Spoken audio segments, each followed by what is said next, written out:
Hey guys, আসসালামু আলাইকুম and welcome to my channel. তো এখন সকালের প্রায় 6টা বাজে। তো কিছুক্ষণের মধ্যে জিমের জন্য বের হব আর প্রি ওয়ার্কআউট মিল নিব। প্রি ওয়ার্কআউট মিলে দুইটা জিনিস আমি মেনলি নেই, একটা হচ্ছে বানানাস আর একটা হচ্ছে peanut butter for healthy fats and protein. তো আম সরি একটা জিনিসের জন্য, কারণ ঠান্ডা লেগে আমার চেহারা আর আমার গলা দুইটার 12টা বেজে আছে, বাট তারপরে আমি শুটিং দিস। তো আজকে সকালের দিকে জিমে যাব।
তো আমি ব্যাক ট্রেনিংয়ের ক্ষেত্রে একটা ইম্পর্টেন্ট টিপ দিতে চাই, সেটা হচ্ছে যে ব্যাকের ক্ষেত্রে অনেকে যেটা করে, ধরেন একটা সেট আমি মারতেছি, for example lat pull down.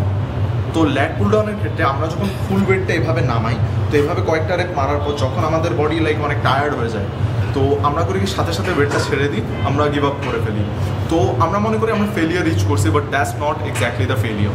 তো এটার জন্য আমি যেটা সাজেস্ট করবো আপনাদেরকে, ব্যাক ট্রেনিংয়ের ক্ষেত্রে ধরেন আপনি লাস্ট রেপ আপনার এতটুকু আসবে, তারপর আপনি গিভ আপ করবেন। আপনি করবেন কি, ওয়েটটা ধরবেন, ধরে যতগুলো পার্শিয়াল রেপস দেওয়া যায়, পার্শিয়াল রেপস বলতে যে এইটা এইটা এইটা মানে এইভাবে করতে, যখন আপনার হাত একদম গিভ আপ করে দেবে, at that time you should give up.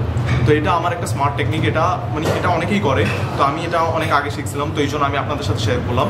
তো এটা আপনার ব্যাক গ্রো করতে অনেক বেশি হেল্প করবে, কারণ ব্যাকের ক্ষেত্রে আমরা কিছু রেপস পুল মুভমেন্টের ক্ষেত্রে আমরা চিট করে হইলেও আমরা আনতে পারি, বাট যেটা পুশের সুযোগ থাকে না। সো এই জন্য যেহেতু আপনার কাছে একটা সুযোগ আছে পার্শিয়াল রেপস দিয়ে আপনার গেইনসকে ম্যাক্সিমাইজ করার, তো এই জন্য আই সাজেস্ট কি আপনারা অবশ্যই সেটা করবেন।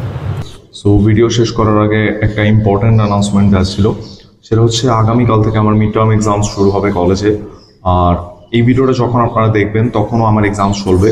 সো এটাই জানানোর ছিল যে আমি 10-12 দিনের জন্য একটা শর্ট ব্রেক নিচ্ছি ইউটিউব থেকে, বাট আমি জলদি কামব্যাক করবো, সেটা সমস্যা না। Just keep supporting me and love you guys.